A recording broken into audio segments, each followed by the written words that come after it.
This may look like your normal everyday high school football game to most, and this would be just another pep talk on the sidelines from your everyday ordinary coach. And upon first glance, that may seem like just an ordinary building, but it certainly is not.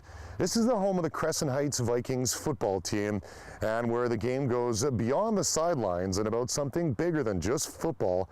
It's about building a culture. You know, I was a hockey player my entire life, and in high school, my buddies finally convinced me to go for the football team. And it was just the best camaraderie and team sport that I've ever been a part of. Football started for me when I was in grade 5.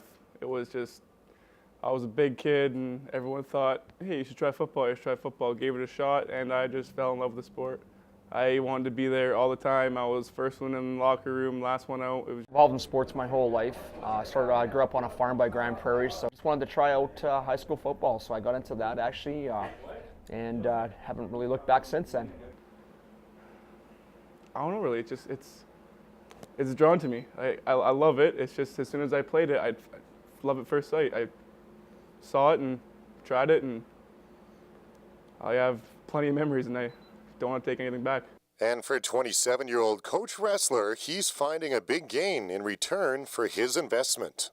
When I decided I wanted to become a teacher, that was one of the big aspects. Getting to know a kid in the classroom is one thing, but getting to see them in that other aspect of their life is something totally different, I think. And you gain such an appreciation for not only the student, but the athlete and the individual. And it really, adds another dimension. It's a family here. Like this change room, we've done some pretty crazy things, pretty weird things in here, and they'll make some of the best memories of my life in here. Football, there's lots of kids around and lots of guys around to become your colleagues, and I even think that makes it a stronger team environment because you have so many different guys to be buddies with.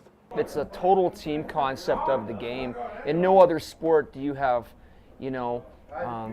so many different positions and so much. There's room for every kid. For the big kid that maybe can't run, or for the little guy that's really fast. That's the whole reason you should want to be a coach, I think. You might not have the greatest technical aspects, or you might not have the greatest knowledge about the sport, but if you care a lot and you're there to mentor some kids and really try and help them along and get them out of tough situations, I think that goes a long way. 16-year-old quarterback and Ironman Scott Hanna says when putting on the Vikings colors, there's a change in attitude. It's not the captains are best friends and the grade 11s are best friends and like the good players are best friends. It's everyone. A huge thing, getting kids involved in things, being part of a community, part of a team. It teaches them so many life skills. We have guys that come in here, smokers and all that kind of stuff, and not gangs, but they've gotten fights with other guys and stuff like that. But when they come in here, we have a few guys that smoke and they have stopped for football. And that's only where it starts. Believe it or not, this Crescent Heights Vikings football program is a place where a number of young men can escape and try and find their place in life. And let's face it, in today's society, a lot of kids don't have stable families, so this is a family unit. Like it's a collective of brothers. It's a band of brothers, really. And so there's some kids in this room that might not have the stablest family life or home, but this is their family. It's a place they're safe. It's a place they come. They're respected. Whenever I'm having troubles at home or troubles somewhere else, I know I can just come to practice and I have people to talk to. Coaches are like my dads. There's some kids, if it wasn't for football, they wouldn't be in school. And I think you can say that for a lot of extracurricular programs throughout a school. I know like all the contact sports, if I'm mad at somebody, it's one awesome way just to let emotions out. Football is one of those where, you can have a kid that might be getting into trouble after school. Instead, he's at the football field every day, taking out that aggression and putting it, channeling it somewhere good instead of somewhere bad. In today's world, everyone's battled the realities of life. And for 41-year-old assistant coach Rod Metz, football teaches valuable life skills, including how to deal with disappointment. You've got, the teamwork, the dedication, the discipline, mental toughness, physical toughness. Sensitive. Anything outside there, I've probably never cried with pain in my life. Dog passed away, sad, tears. Grandma passed away, sad, tears. I've lost friends in the past. I've lost a teammate in the past before in football, in junior football. And so you never really know until it happens to you. You'll see an emotional side of me. I mean, football. Football's kind of old school, and I think it really instills those values and morals. I mean, football, it's my life. That's going to stick with me for a long time. But at the end of the day, we're there for each other, right? And finding their identity was a huge part in building the program up.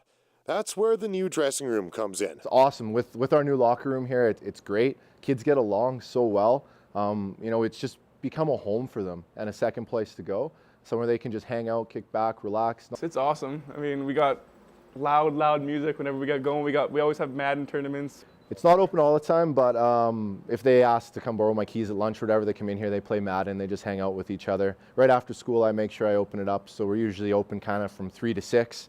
In the off season, we plan on having some parties and stuff in here for the kids. There is. Guys, I guess you could say that we feel more professional now that we got the big change room. And it's just become a great home for us. We used to have a really poor locker room.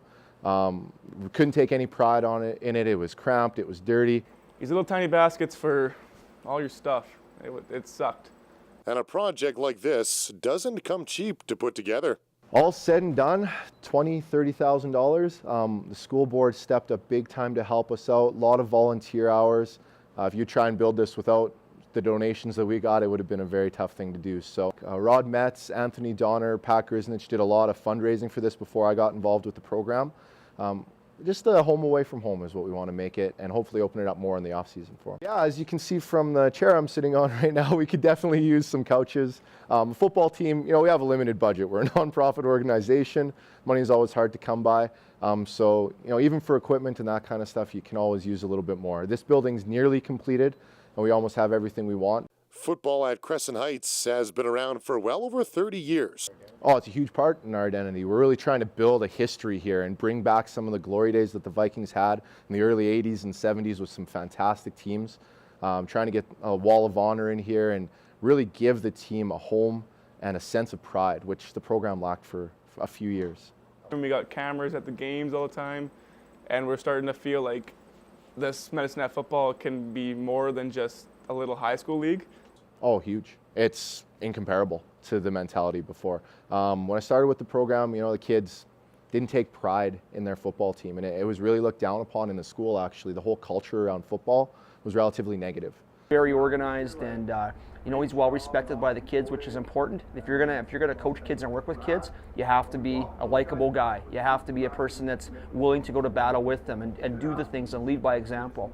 And he does all that. The culture's totally changed. We get big crowds out, usually when the weather's half decent, and the kids are taking pride in it. It's not something that you get snickered at anymore. I'm a football player.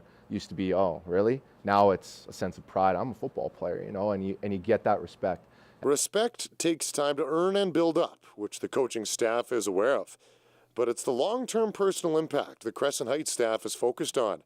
10 years down the road, 15 years down the road, that's when they'll look back at it. Even a few years down the road, they'll look back and being able to be part of a team, having good communication skills, feeling valued. It's those relationships you build with the kids. You measure a season in wins and losses, but really when you look back on it, you think about those kids you've coached in the past, and you see them once they're finished, and just the people that they've become. I love my mom. I love my dad. I love my brother. Oh yeah, by the way, hi Mom. I have to say that. I had to. She's heart and soul of what I do. But they are what inspire me, but this team's what drives me. Years from now, they probably won't remember exactly every game or all that kind of stuff, but they'll remember the contact they had with hopefully an adult that's steered them in the right direction. It's because without this team or this group of guys, I wouldn't play the way I do. And it's nice to think that you've had a part in that rearing and upbringing. You've got all people coming together for one common goal, and I think that really kind of did it for me. I can summarize it in one word, and it would mean together. Because no matter what we do or where we do it, we always do it together. And that's the most important thing to me, is to get their respect for the kids, because they deserve it, and for the school. It really builds the whole school up, I feel. The Crescent Heights Vikings lost the 2011 Southern Alberta Finals to the Cochrane Cobras 42-7 in mid-November, ending their season one game before the provincial finals. But this program is about much more than wins and losses. It's about building and developing a culture. For Shaw TV, I'm Dave Dawson.